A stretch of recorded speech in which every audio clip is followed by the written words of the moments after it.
from a very young age, I'd seen someone get stabbed and killed. I'd seen all of these things that people talk about or hear in songs and music or have conversations. I think when I really, now as an adult, look back, there's no part of me that really wanted it. And I think when we talk about the kind of metaphorical or wars for young people, especially even now, it was very real. It was very much, you get in a cycle or you have these friends who are involved in it, and in your head this is all that exists. It's very narrow-minded, but for them it's very, very real. What is happening now, and that's all that exists. That's all that's real. And so I have to have my blade on me. I have to have my glove, and I have to make sure my hoodie's on. I have to make sure I'm safe. All of these things for them, and for me when I was younger, it was very real.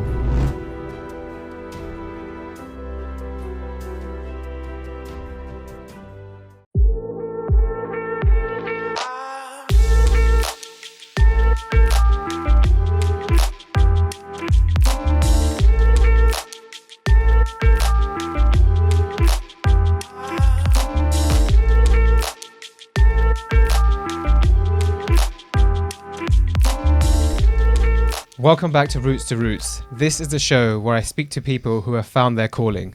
From entrepreneurs to creative minds, these are people who are having an impact on the world and have become recognized for it.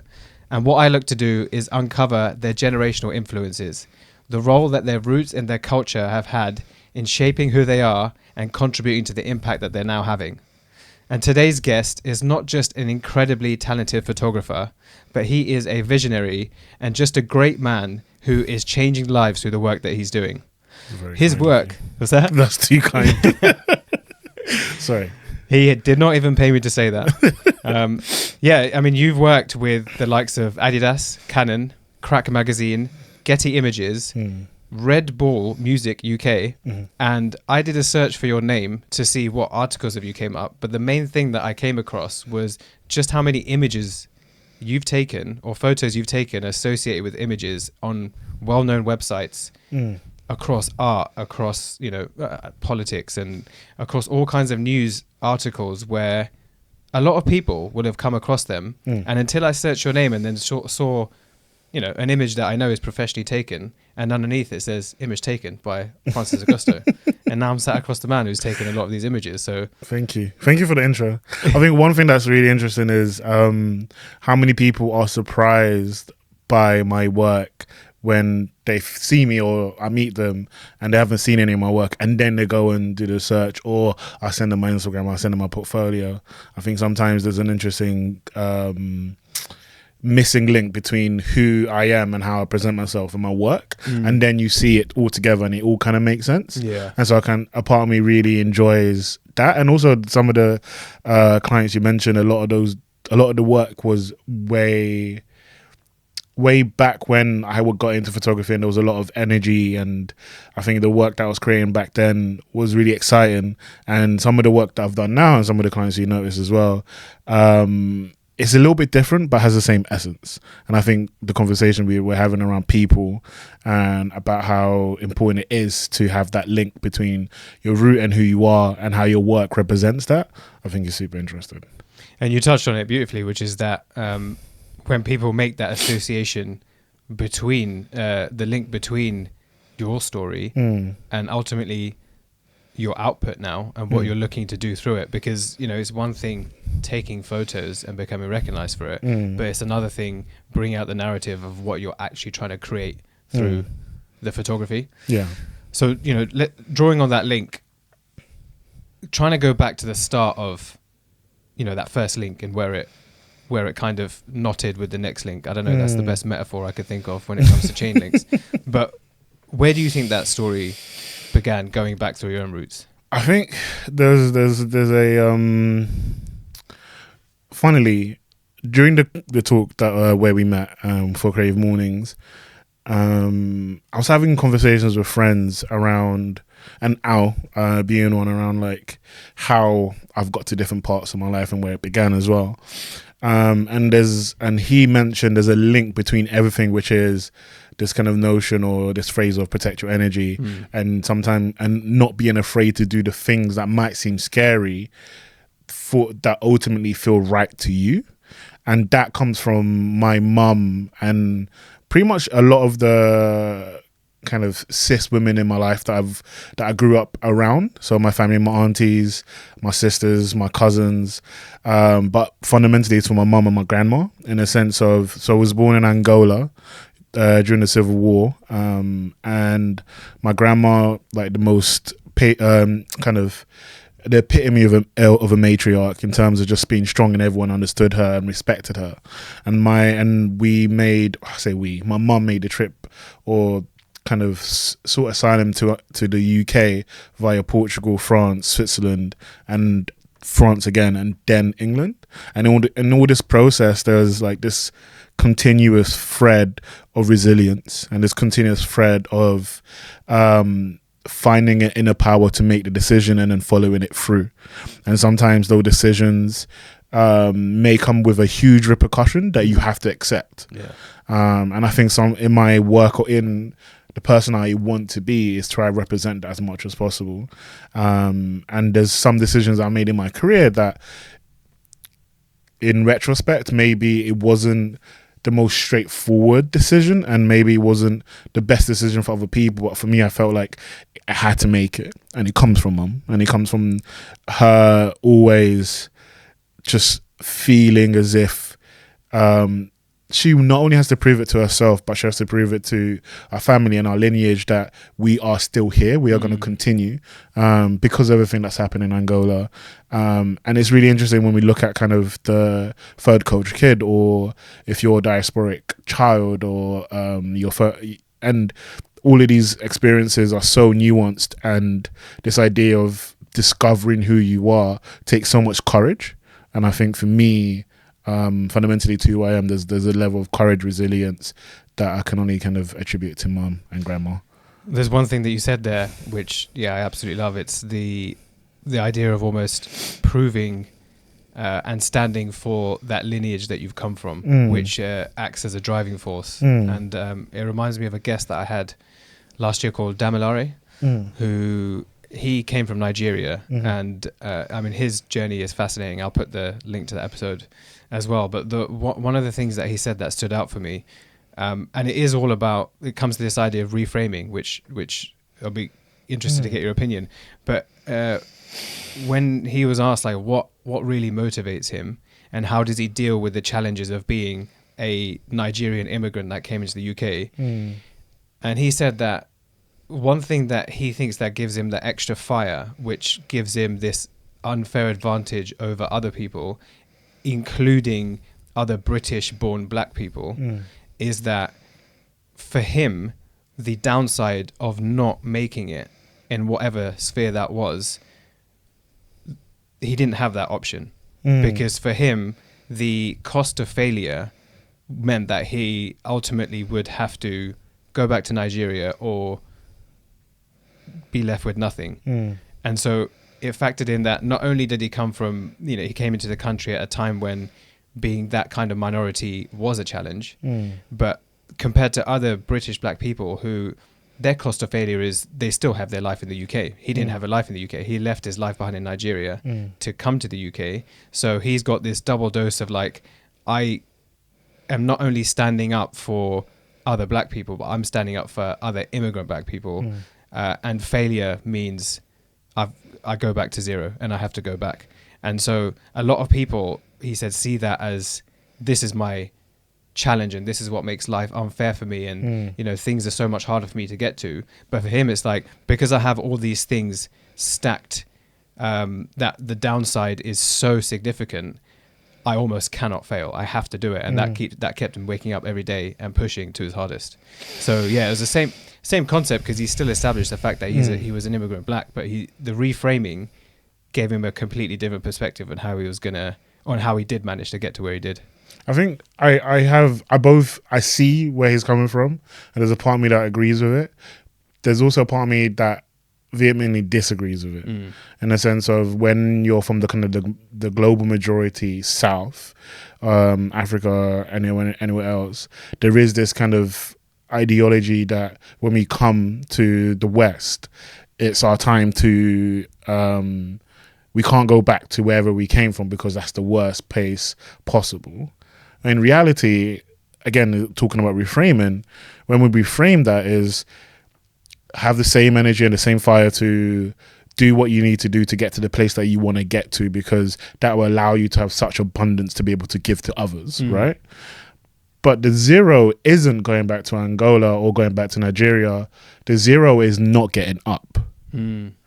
Because the reality is, if you end up going back to Africa, going back to Caribbeans, or going back to China, going back to anywhere else around the world that you have left, fled, or migrated to, so somewhere else, you have the chance to go back with this new knowledge, with new friends, with all of these things that you are able to gain from that experience, and then being able to use it in this place that is your heritage, essentially. And I think for me, that's what growth has allowed me to see and allows me to reframe my thinking. Whereas before, especially when you assimilate to the country and you're not from the country, you have this idea that this is it, right? When in reality it isn't. There's so much more. And how do you gain as much as possible and give back if you need to the country? Then take that and use all of that wealth of knowledge and wealth of experiences and social mobility in some ways to help everyone else out. Or if you are going to help yourself, how do you go back and mobilize all of that to kind of really rebuild your country? And I think for me, that's where I'm thinking from, as reframing the zero not being going to the country that our family come from, where we were lucky enough to survive whatever atrocities that came to that place, and for us to understand that that's a place of love as well. And I think for me, especially, I'm very lucky to have family members, especially my mum and my brothers, that we can have these conversations, and friends as well who are from different part of the kind of majority south, the global majority, sorry, and we can have that conversation and realize there's power in it. And I think that power is really important to talk about. It's a beautiful way to reframe it, which actually I hadn't processed it in the way of, because I can't fully empathize with the idea of coming from a place where you had to seek asylum, right? Coming from a background that was that driven by like tension, where you had to flee. But hearing that now, there's a lot of this feeling that is quite I don't want to say unique, but a strong perspective to take, which isn't easy for a lot of people to accept. But you've also mentioned that, you know, your grandma was such a strong matriarch. How much was the influence of her, and it maybe even the ones that came before her, of that same generation, how much has that played a role in what shaped then how your mother was raised, and ultimately how you've seen both of those figures and have those traits and worldviews and ways of leading your life trickle down to you? Yeah. So I'm one of those few people whose grandmas are still alive. And so she's back in Angola. I remember talking to Mom about one story that my grandma spoke about during the Civil War, where it got so tense at one point where anywhere you went, if you see any form of police or anyone in uniform, because you didn't know if they were police or militia or revolutionaries, you just had no clue sometimes. But if you were a civilian, you had to have your wits about you. And there would be times where you see them and both hands have to go up immediately for you to show them that there's nothing for them to be fearful of, that you're a safe person. And I think Mum telling me that story, and of course she'll be able to tell you in kind of greater detail, but that just represented a time in my grandma's life where the idea of safety wasn't something that's as readily accessible as it is for me. And kind of other conversations I've had with Mum and Grandma, there's something really beautiful around this spirit of I don't know what word I want to use, but to be able to keep going. The resilience isn't the word, staying power maybe is the phrase, but there's a better word, there's a better phrase out there where it just feels like you can't shut my grandma down. There's no quitting in her. And there's something that I try to be more like grandma in is this kind of radiating love and radiating strength. Those are the two things that I always attribute to grandma.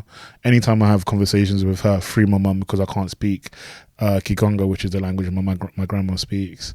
And then that trickles down to mum, mainly because of being able to have the resolve to be able to by herself take me and my older brother to the UK through all the trials and tribulations. And when you get to the UK as an asylum seeker, not speaking a language, having had your qualifications as a nurse in Angola, to learn the language, learn how to make things happen, learn how to make ends meet, learn the school system, learn so much, and to keep on going and to keep on going. And at no point, and that's, of course, there's moments where depression takes over and feelings of doubt comes in, but there's still this energy of I'm going to keep on going, and there's a better life ahead. And I think for me, a part of me feels like I've got every right to, because I'm entitled to any experience, any feelings that comes up. But there's a part of me that feels I can't give up whatever giving up looks like. Yeah. I attribute that to both of them in terms of just giving me the power to be able to really understand what it is inside me, to discover that. And also the other thing that I think is really interesting when we talk about kind of third culture kids or like second, third generation in the West is you have all the opportunities to succeed in whatever it is, right? To be able to wake up and choose this career or choose that career and do it. At one time, there was no choice in that, in where I've come from. And I think looking back on my great grand or my down the kind of lineage, there's always been this kind of indomitable, I think is the word, kind of force to be able to be strong. We come from, like my mum's side anyway, I don't know about my dad's side, but my mum's side, we come from a village in the north of Angola called Damba. Okay. And that's where my whole family come from. And I feel, and speaking to friends, there's not many people that can say this is where one of my parents come from and this is where everything derives from. And I think for me, when I speak to my grandma, aunties and uncles, we know that. And we know our family and our heritage in that sense, and it shines with my grandma. And every time she's I think in her late 80s now, and she just walks with such grace and such power that for me, I'm trying to be more like her as much as possible. Yeah, I remember I read an article of yours where it's just a really simple phrase that you said, but you said it's fair to say that I cherish my mum. Yeah, yeah. What? Where was that? I don't know. You tell me. No, it was. I can't remember the name of the article. Inside Time. Is that the name of it? Oh wow. Okay. Yeah. It's true. Yeah. Yeah. I think I have. I'm very lucky to have a good relationship with my mum, and one that has changed over time. I think when I was younger, I was very much I always say a mid-level delinquent, where I wasn't this horrible child, not horrible, I wasn't this kind of wayward child who was involved in the worst things, and I wasn't this like goody two shoes. I was very much in the middle, and sometimes could easily sway on this side and do something that was really bad, or then choose to be much better and everything. And I think when I was at that point, there's points where I was really volatile, and I was able to get through that. And as I've gotten older, I went to uni and everything, and I learned so much. And I think something I really cherish about my mum and our relationship is her capacity that has grown to change and to develop and to grow. And I think sometimes, especially with kind of ethnic mums, there's this kind of I am the matriarch, I am this, and whatever I've been taught by my parents and my aunties and uncles, we're gonna keep it this way, and this is how life is gonna be. Where my mum is like that in some ways, but as the years have gone on, and a part of that is maybe the kind of me pushing her to be better and kind of reminding her it's coming from a place of love, has allowed her to kind of, in a way, be much more open to new ways of thinking and new ways of doing. And it's something that I feel very lucky to be able to experience with my mum, because there's a lot of people who don't have their mums or parents around, And I'm very much aware of that. There's a few friends that I know who've lost their parents when they were quite young, or some friends who don't have a relationship with their mum or any of their parent. And I think it's really special to be able to have that, as much as we argue as well. Yeah. I mean, that goes without saying. Exactly. They're there to love and there to anger you, all in the same, but it's all from a place of love. 100%. When you're saying that, there's a story that I often bring up which links to my own family backstory, and how I've ended up being born in London. Yeah. And it's there was my grandparents' generation. They left India to go to East Africa for almost for the search for a better life for their family, which, fast forward to the current day's vocabulary, they were doing something entrepreneurial, right? Because they had a life in India.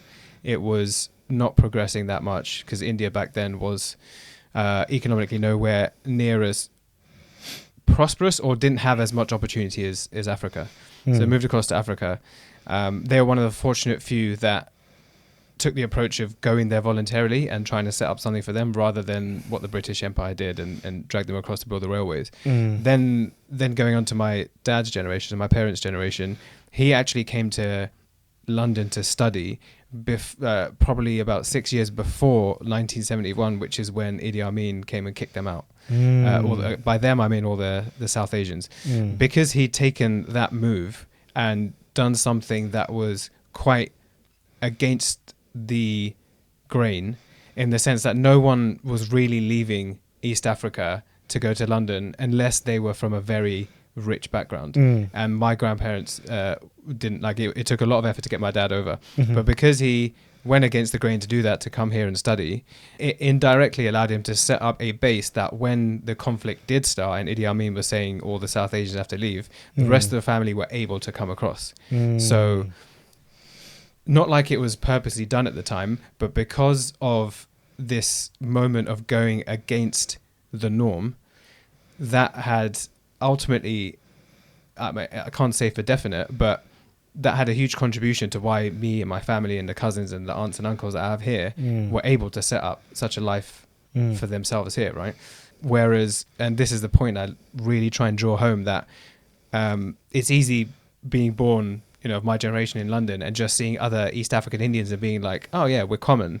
But there was probably a split, it doesn't have to be a split decision, but there was probably a one decision difference that was taken, which could have ended up us being born in India or somewhere where we wouldn't have had the opportunities we have. Not saying that would have been a worse off opportunity, but it would have been a completely different life that we wouldn't have had here. It shows how many generations of decisions taken can have such a knock-on effect to being born in a completely different place. Relating that back to your story, and the fact that you fled with your mum from Angola, were a lot of people doing that particular move, or do you think the power and belief that your mum had and what was instilled from your grandma allowed you to do something different that's ultimately led you to today? I think there's a lot of Angolans who live in Portugal. So because of they're the colonizer country. So there's a lot of Angolans who fled to Portugal and stayed in Portugal. There's some that went from Portugal to other parts of Europe. So I've got a lot of family in Portugal, France, Switzerland, Germany, Belgium, Netherlands, just throughout Europe. What made my mum a bit different was because my biological dad, was in the UK before my mum came over. So my mum both of them were trying to make it happen for them to come to the UK to be back together. I think that's the ultimate difference. That's the decision, right? It's like, does mum stay with her sister in Switzerland, and then we grew up in Switzerland and we become Swiss, and that's all we know. But she decided to come to England to meet up with my dad. Things didn't work out. So they're no longer, they haven't been together for a while. And I think for me, there's a part of me that is quite happy with that decision. In the last 4 years, I tried to kind of rekindle that relationship with my dad. And I think what I struggled with was having had therapy, having worked in youth work, having had friends who are therapists and such, and having friends and family members who are very introspective, to meet my dad and realize that he's not the person that I thought he would be. And I think that was sad. That was saddening. And I think I left that, because there was a period of maybe 3 to 6 months where we went back and forth and having conversations, which then kind of links to what you were talking about in terms of these decisions that I made, in the sense of, if my mum didn't decide to come over, we wouldn't have this conversation, first of all. But I potentially would never have met my dad, and I potentially would never have kind of had a life that I had. Maybe I wouldn't have been a photographer. And it's like the butterfly effect, right? Yeah. And I think it's so interesting when you're in a space where you can trace back decisions that you made and how they impact everything that comes from that. But I think ultimately, yes, mum has the power, and she was amazing to be able to come over. But I think what was really interesting was her determination to find love again. And was like the thing that I, for good and bad, that like that for me doesn't come into it. It's more about this idea that there's a determination towards something, right, and working towards it however you have to do it, however you make it happen, which is super interesting. Yeah. I want to get onto something that you touched on a bit earlier, which is your schooling life and the kind of paths that you could have taken, and then see how that links to your photography. But before I do, I'm going to read out a quote which I know you'll be able to resonate with. Okay. And I say quote, it's actually a lyric. The lyric is, "Somali dad ran away from a war. Now his son's in a war. That's the cycle we're in." Oh, that's Mustafa, the poet. It's Dave. It's Dave, the poet. Wow. Okay, sorry, it's Dave. Why do I think it's Mustafa, the poet? Sorry. I mean, maybe he took it in some form from yeah. But yeah, that does resonate. Also, not funny, but kind of funny. Growing up, I had a lot of friends who are from either Somaliland or Somalia, and so that actual kind of depiction of that experience is very true in many ways. I think that experience of your family leaving or fleeing a war-torn country, civil war, and then ending up in some form of war in the UK is, it's a tale as old as time. Then we get into a conversation around politics and how much of a lack of support the kind of government give youth services and young people, and lack of care in young people's experiences, especially if you're from a working class background and you don't have much, and the thing that you have is probably a youth centre or groups or your friends, and you're not able to access it because funding are cut. And having worked as a youth worker before, I feel very strongly about these conversations. And there's also other conversations around how much impact does a youth centre really have. When we look at kind of pupil referral units, when we look at Feltham and other kind of youth offending institutions, when we look at youth workers and we look at the work that they do, and you think about the lives that are saved and the lives that are prevented, it's exceptional. I think I'm very lucky to have met a youth worker when I was really young. Name is Roger Jalil, and the time that I met him, it was very much at the kind of the precipice of making those wrong decisions and of going on that side of like worse off, right? And if I hadn't met him at that time in that scenario, the reality is I probably wouldn't be here. I think when you kind of look at all the different options that are available to you when you're in that situation, then yeah, I'm very, very lucky. When you say in that scenario, was there a pivotal moment or a turning point that you can draw back to? Yeah, I mean, so I want to say I was 13. I got arrested for ABH, which is actual bodily harm, if anyone doesn't know. And my mum made a decision to move from where we was living in Mitcham to Wandsworth.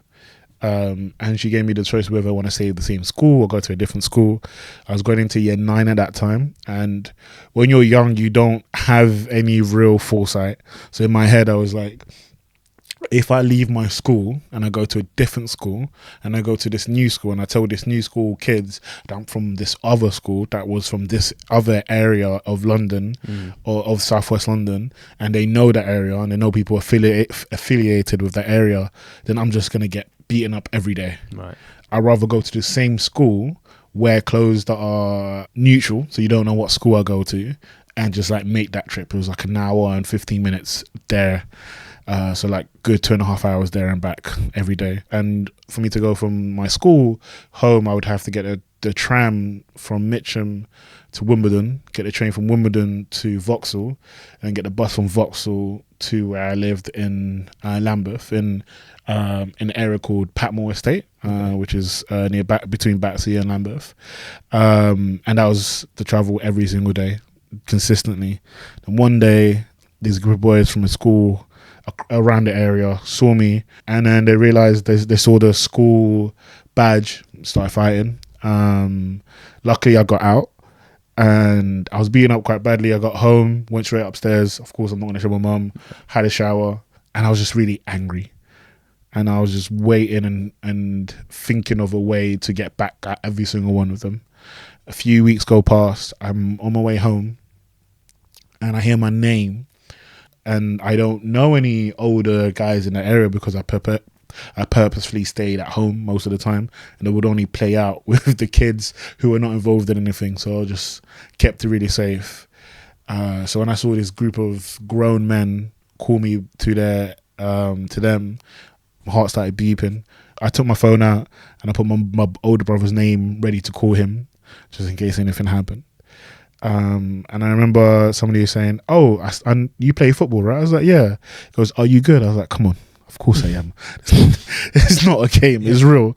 And he's like, "Cool. This Thursday, come to the cage.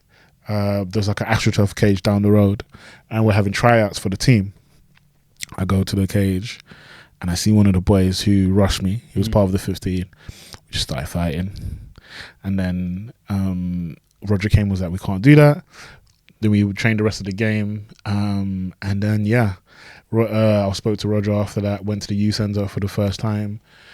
Went back, kept on going back, and then as I kept on going back, some of the boys who I saw that rushed me back then would come through. They'd recognise me, but they see me with Roger, or they see me with one of the other youth workers who was also like known in the area.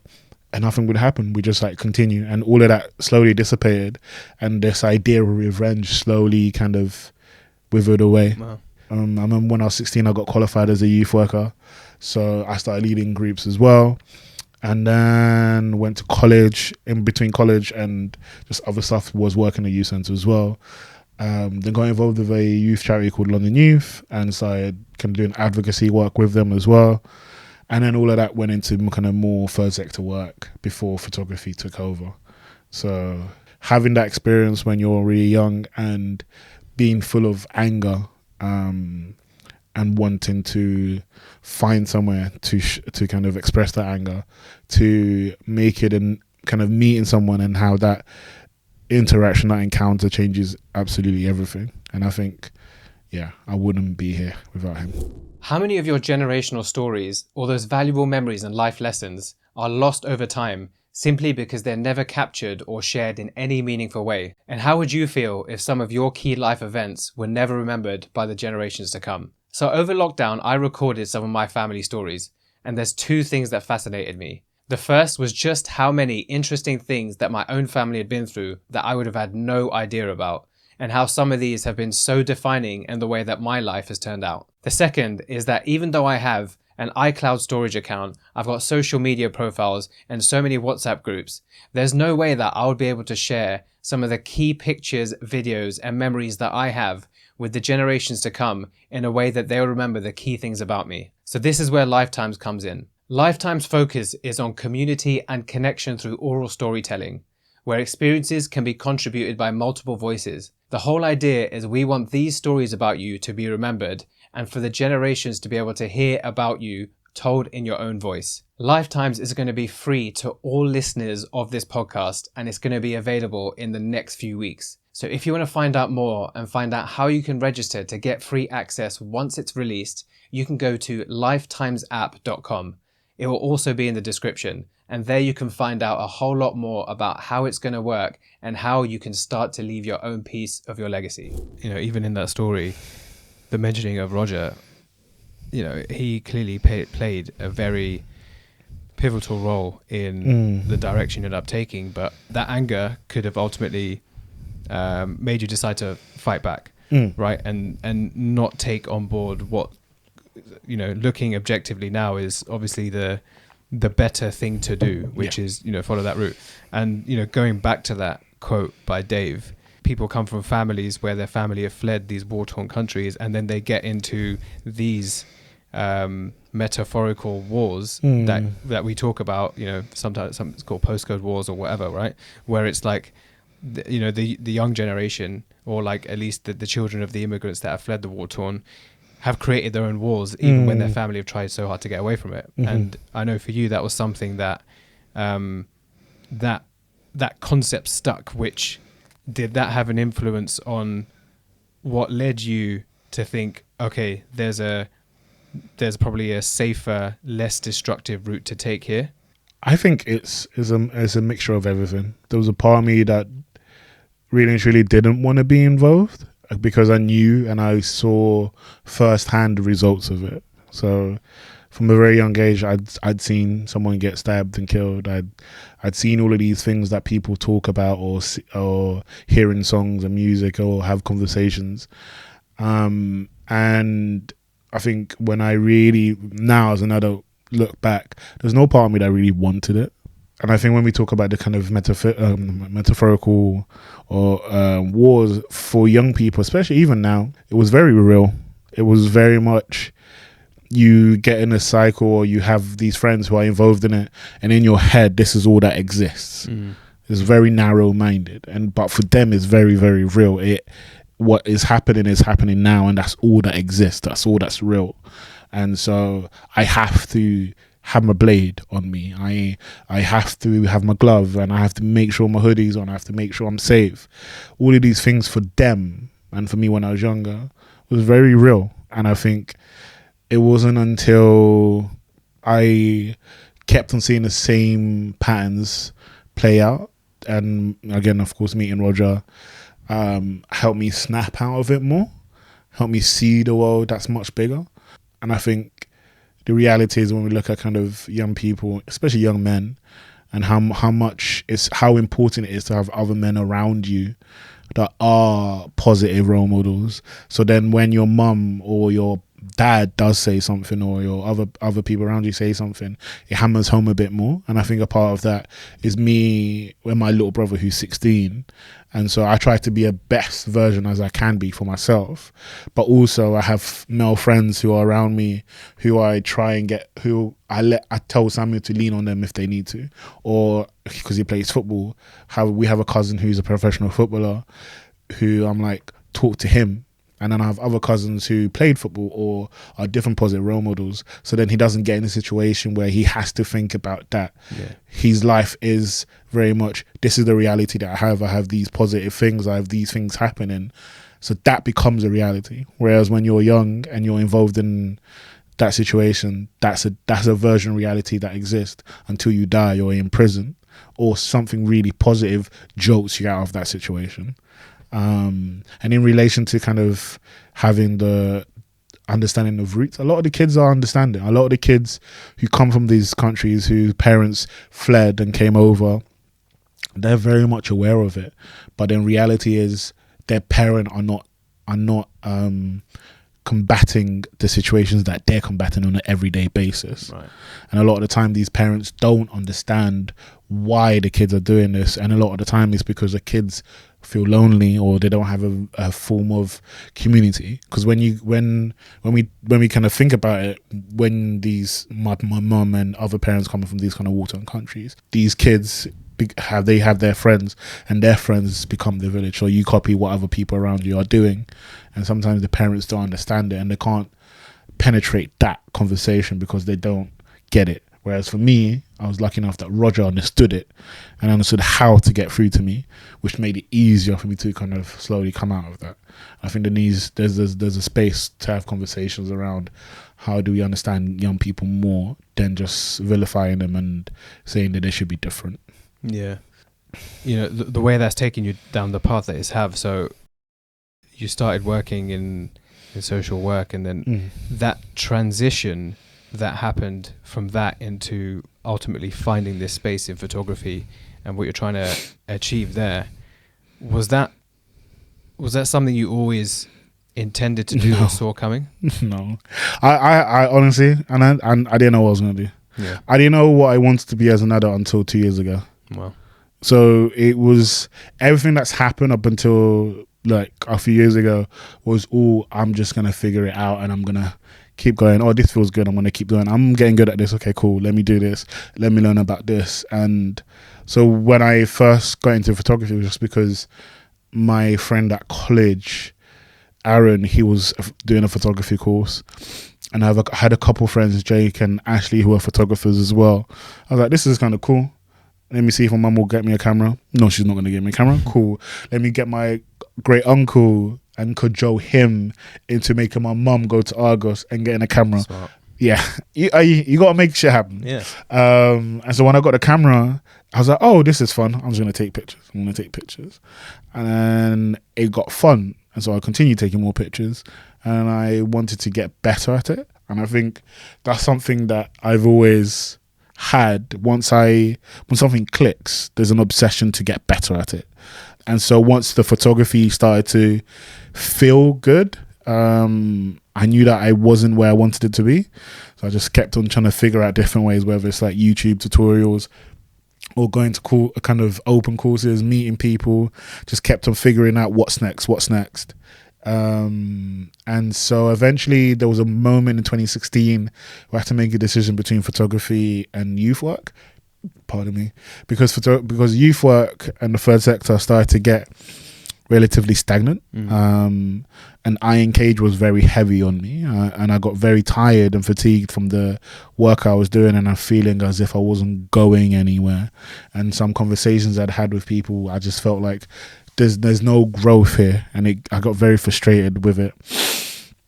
So I quit. I went photography full time in 2017, and then from then it was there was a freedom in being able just to focus on photography. But I immediately got vertigo because I got really stressed out. And that was a reaction to the stress. I was like, okay, cool. Stress is a very real thing. Up until then, I don't think I'd ever consciously felt stress. Right. Just an abstract term. Yeah. And like the only other form of stress that existed was maybe exams or talking to girls. Right. Yeah. Right. Apart from that, life was just happening.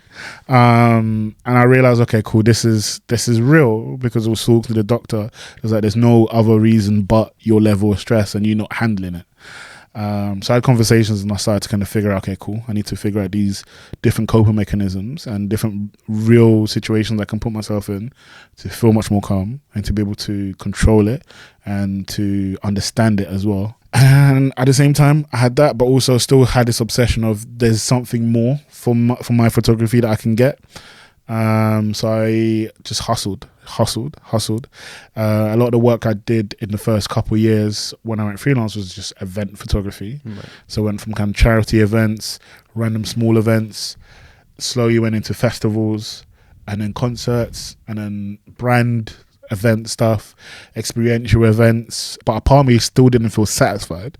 And I think that's something that's always been there in this kind of what can I do that satiates me? And in a way that doesn't, it's not, in a way there's definitely an essence of ego in it, of course, but there's also this other part of where I don't feel settled in whatever this is, and I felt like photography wasn't there yet. So I started experimenting with portraits. So I'd test with friends and people around me, and I started to kind of, oh, this is interesting, and I got signed, and then that didn't go too well. But for a couple of years, everything went quite well, but I still, again, didn't feel that. And then in 2020, I started shooting on, during the pandemic, I started shooting on film. And I realized, oh shit, this is it. And in that time, I was like, okay, cool. Now that I know this is it in terms of this feeling of kind of being satisfied by this camera and this way of shooting, there's other parts of me that needs to get better. So I started shooting more commercials, more advertising. And in 2022, went on an artist retreat / residency for 3 weeks, and everything made sense.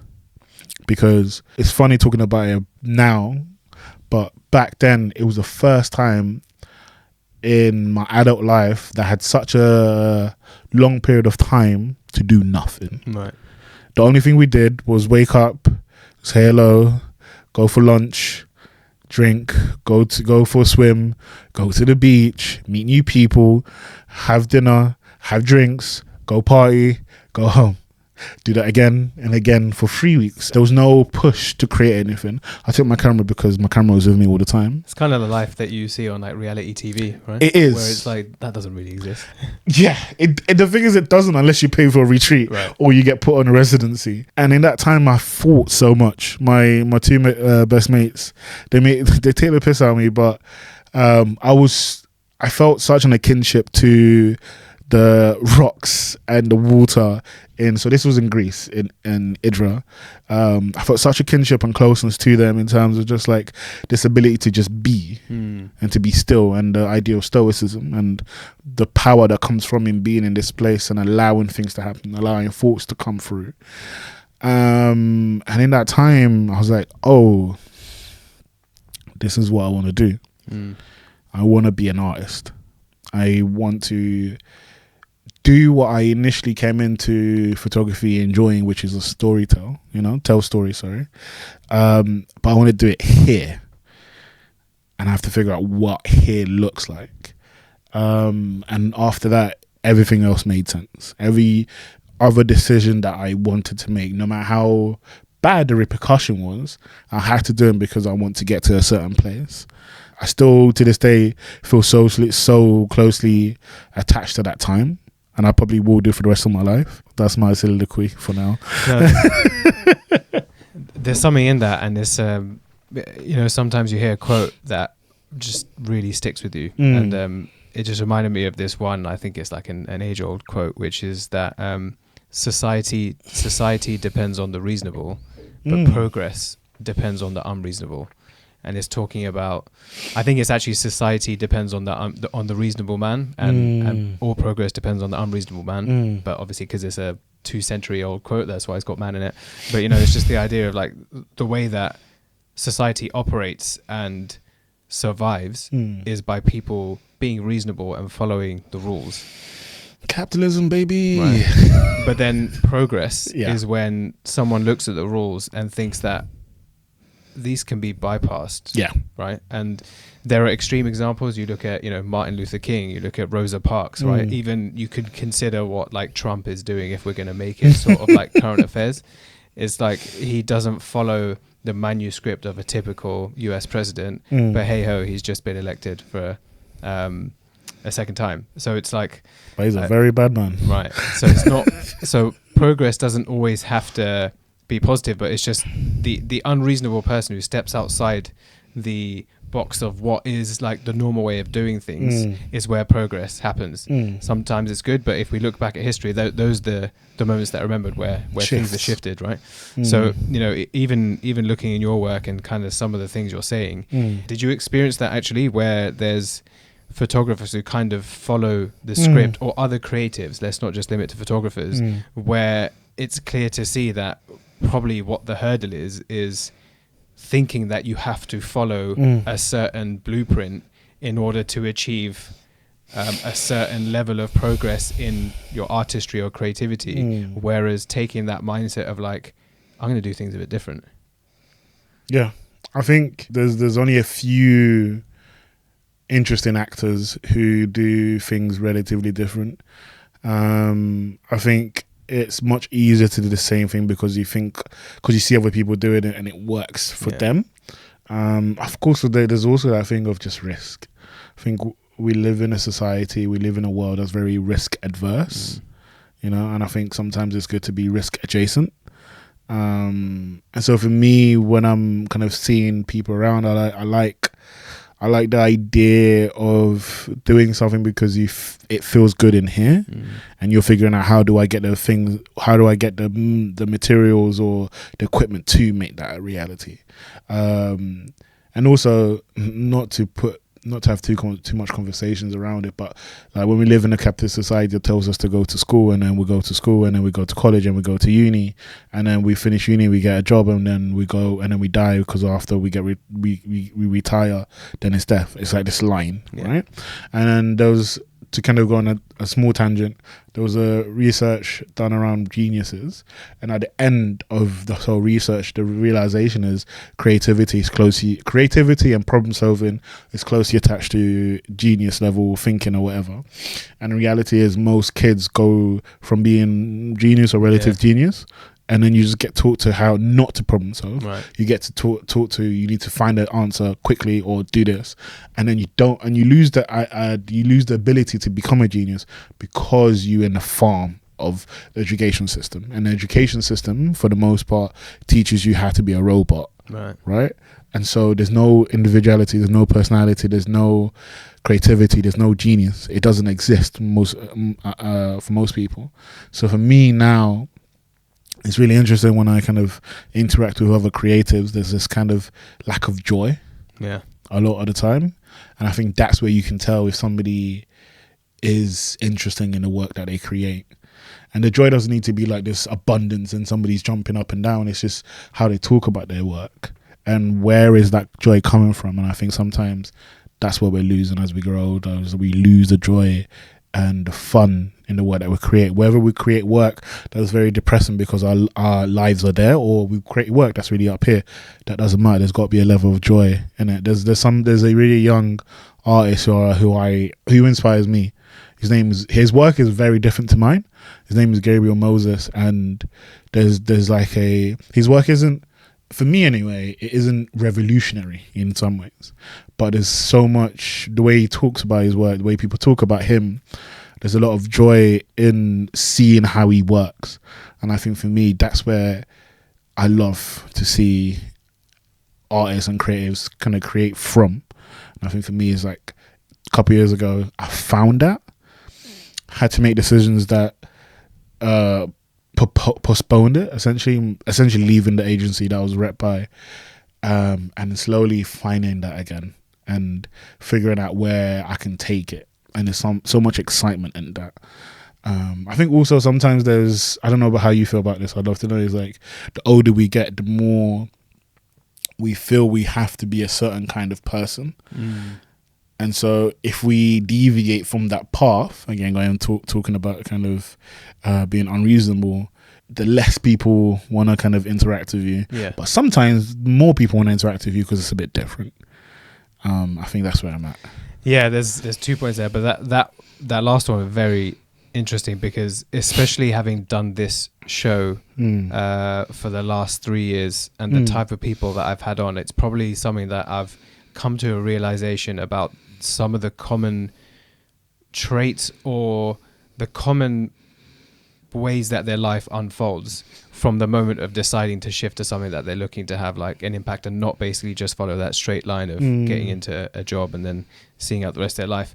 And it is this idea that there's a period which in some ways I've coined it as like the lonely chapter, which is when you decide to take that shift from what people or your community or your family or your partner know you as, which is, say, oh yeah, this guy who works in this 9-to-5 job, say in law or as an engineer, and you decide to do something different, because there's this phase where you've challenged the normal way that your life and the people around you lead their life. You're challenging the status quo of what that is. You're no longer seen as that recognizable, because all of a sudden you've decided, well, I'm not going to go and watch the football with my friends on Saturday because I'm going to do taking photography, or I'm not going to go to that family meal because I want to use that time to progress whatever it is, my business, whatever. Then in one way it's seen like, oh, well, you've changed, right? It's normally seen as you've changed rather than, oh, you've grown. right? And because in one way it's kind of saying, well, we're part of that life that you're no longer comfortable with. That's where that lonely chapter comes in. But like you say, it can open you up to more people. But there's normally a phase where it's like, while you're making that transition away from fitting into that version of yourself that's been created for so long, it becomes harder to shift away from it because you've started to mold that version of yourself and the certain habits that you built. So kind of linking that back to your point, for sure, like as you get older, I think there's an extra level of having to convince yourself that what the path you're going on is not what you want to go on, because it kind of like the sunk cost bias. It's like, well, I've done this for 10 years. If you've only done it for 6 months, then it's like, I can get out of it. But it's like, I've built this up for 10 years. Yeah. And even aside from that, if you manage to convince yourself, it's then also, can you deal with that external expectation or just that external benchmark set on you, that it's like, not only am I going to make the shift, which I'm changing my beliefs about myself, all of a sudden Other people. Yeah, and the way they know me is going to completely have to shift as well. And I think something with that we need to have more conversations about is accepting failure in that space. I think there's not enough. There's this idea. This is why when we're talking about kind of risk adverse or risk adjacent, is when you're risk adjacent, you're more likely to fail, because in reality, not everyone succeeds. So then, in that space, when there's a potential to fail, are you okay with that? Are you going to accept that? Are you going to welcome it? And I think when you're able to do that and you're able to really be at relative ease with that, there's so much possibilities there. And so then, and also when you do fail, or if you do fail, then how do you reframe that failure into, okay, cool, this is why I failed. This is what everything that's happened. Next time I'm going to do something different. Next time I'm not going to come from the same approach, or I'm going to change my website, or I'm going to change the equipment that I have, or I'm going to change the people I work with, or there's so many things that you can adjust when you fail, rather than just doing the same thing over and over again till you die because you're too scared of what might happen if you don't work out. I love that. And I just want to go back to one thing that you mentioned about the, especially doing the residency, and then, something that you said about how artists or a lot of creatives that you see now, or at one point they lose that joy and that passion for what they do, and then they kind of hit this, let's call it a creativity wall, right? Or an inspiration wall. And it's, again, it reminds me of this one concept, which is that to turn your love into labor, try and monetize it, right? So as soon as while it's a hobby, and you can relate to, like everyone can relate to that, to so many areas of their life. You might play football as a hobby. As soon as you decide, I'm going to try and monetize this hobby because I'm quite good at it. Well, it doesn't just mean that, oh great, I'm now going to make money from it. There's a serious like lifestyle commitment change that you're going to need to make to actually be able to do it properly, right? My little brother's currently on that journey. It's mad. But even in your work, right? Photography started off at fun. And it doesn't always have to be this huge struggle to make it into, a business or something that pays. But along that, especially creative journey or entrepreneurial journey, there's a need to distinguish between, do you want to do this because you love it, or do you see yourself being good enough that I'm going to be able to make a career or a living out of it? But if you're going to do that, you're going to have to make sacrifice in other areas. Like I said, like if you're just doing it for fun, you can still go out with your friends on a Friday. You can still go on that holiday, right? You can still, I don't know, have a late night on a Saturday and then sleep in on a Sunday. But as soon as you're trying to monetize it, well, now you need to go to sports training, or you need to take that extra course. Now the hustle is on. Yeah, right. And the way another thing that I've seen in the people that have really been able to distinguish themselves from actually succeeding at monetizing something that they're good at is where their pain threshold sits. Interesting. Right. So going back to your point of joy really reminded me of it, that when it comes to something like this, how far are you willing to bear the uncomfortable? And that by uncomfortable, I mean, in everything that you do, there's going to be some boring stuff. There's going to be some admin or a cost here, right? Tax returns, whatever it may be. Oh my God, tax returns. Right. You it's just coming up. me. But it's like, if you don't love it enough, Yeah. that pain threshold's going to be lower. And you know, even for it doesn't necessarily have to be that I have a higher pain threshold than you, but it's like I may have a higher pain threshold than you for video creation, but then your pain threshold for photography is greater than mine, which means that there's going to be a certain point where I'm like, I'm not willing to put in those extra hours or late nights or pay that extra money for that course to really push me through to the next level. And I just think it's people having to accept or realize that, or find what is it that they have that higher pain threshold for, to bear those days of or hours of boredom for the tasks that frankly need to be done if you really want to turn whatever that is into something that's going to be your you know, your living and define what you're about. That's where the importance is. And I think a lot of people who either don't have staying power or they don't have the creativity or whatever is because they don't know what the why is. Yeah. They don't know why they want to tell these stories. They don't know why they want to be a videographer. They don't know why they're a poet. They might be talented in it. And I'm kind of going drawing quickly on my little brother and kind of the football world and having a lot of conversations. I used to play football when I was younger as well. A lot of the time there's this kind of conversation about the talented person, the person that works hard. Doesn't matter how talented you are sometimes. If you're not able to work hard and you don't know why you're working hard and you don't know why you want to become a footballer, you won't become a footballer. There's a lot of footballers out there who play now, Premier League even, who are not that good. But they work their arse off. They're great professionals and they're in the training sessions, they're in the game every day, putting in the biggest shift. And there's footballers out there who are no longer in the football game who are supremely talented, but their why wasn't strong enough, or they had an injury, and of course there's other mitigating factors, of course. And I think going back to our world, our creativity and artistry, is figure out what the why is, and is that strong enough to keep you going for the next 10 years, next 20 years, next 30 years. If it isn't, then change your why or change what you do. That's beautiful. And I think it's a really nice point to finish on, which we should have covered sooner, but really at this stage of your life, what is that why that's first got you here? And is that still the same why taking you forward? The why that got me here was curiosity. I was so curious about photography, about storytelling. Actually, I wasn't even curious about storytelling. I was just curious about taking photos of friends and just like being the person that captures what's happening. That was the thing that propelled me at the beginning. And then when I went freelance, it was just money. I was like, this is getting me paid, so I guess I'm going to continue.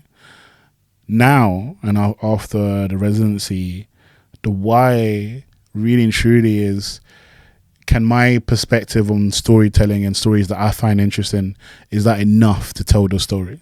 Like, why do I want to tell these stories? And the why are the stories that to be told. The why is like, why should I hear somebody else's or see somebody else's experience of life?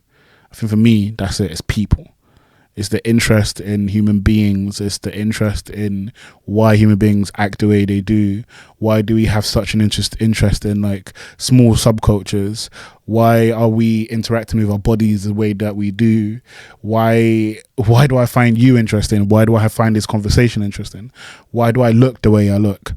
The why is the why for me now. And like, I've recently got a commission, which for me is the one of the most interesting things I am going to do in a long time, which is the commission is by Derby Quad and Data and Format 25 in Derby, which is investigating or documenting the Derby punk scene in the 1970s. That's the story. I'm doing the story behind it, taking photos of interesting people. And for me, that is a reminder of the why, is these people have these experiences and their stories should be told. Yeah. I had a call with Ocean and Jenna from the team, and there was a conversation around like folk tales, and audio histories are really interesting. And when we look at like how history has come to pass and how we know about what's happened through folk tales and storytelling, we don't do that anymore. And I think for me, whether it's in the format of a photo or a film, I just want to be able to tell stories. And I'm really passionate, and I love learning new stories, and I love learning new ways of telling stories. And I think that's what keeps me going. It's amazing. And that's exactly why I knew that we would be able to resonate so much, because whether it's through this podcast, or a lot of people will be familiar with the platform I'm working on building now, which is called Lifetimes, which is basically making sure that these stories from the generations that are still with us, but also making sure that our stories for the generations ahead can live on being told by the people that lived it in their voice and in their perspective. That's beautiful. And with the shared experience of the other ones who lived it, right? And I think that's something that now we live in this digital age. Yes, we have the benefit that we can capture anything in any moment, real time, but the other side of it is it's happening at such an increasing rate that a lot of the meaningful, valuable stories, moments are being buried in a sea of all the other digital content that's out there. And that's what's so precious about photography, is that once it's taken, what really needs to be done is putting it in a place that is accessible with all the noise cut out, that people can look at it and take their own perspective. And actually, just finishing on that, something interesting that I heard was that people bond over perspectives and not over facts, right? So it's like, how a story that's told yesterday is 3 times more likely to be remembered by someone than a fact about something, right? And so, this idea that I think a lot of the thing that people think are facts in life are actually someone's perspective or someone's story, and that's what we bond and resonate over. That's really interesting. Yeah. So that's why I think it's so powerful what you're doing, because yes, a picture is capturing what's happened in that moment, but the storytelling thing you talk about is that the picture for someone can tell a completely different perspective to someone else, and it's what those perspectives that people share over some of the work that you're doing is what people can bond over for generations to come. So thank you. Oh, thank you, Anand. Really appreciate this. This was I love some of the avenues we went down.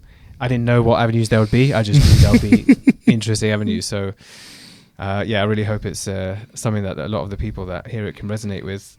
As a bonus final, I don't know why I'm putting so many different adjectives on it. Bonus final. As a closing tradition. Bonus final closing tradition. Yeah. I like to ask every guest the same question, which is that if you had one message that you could pass on to future generations, so that's either the future generations as a whole or your future generations, that they would read and live by, what would it be? Kindness. I think remember to be kind to yourself and be kind to people that you interact with, and find resolution in the kindness. Yeah. Thank you. Thank you.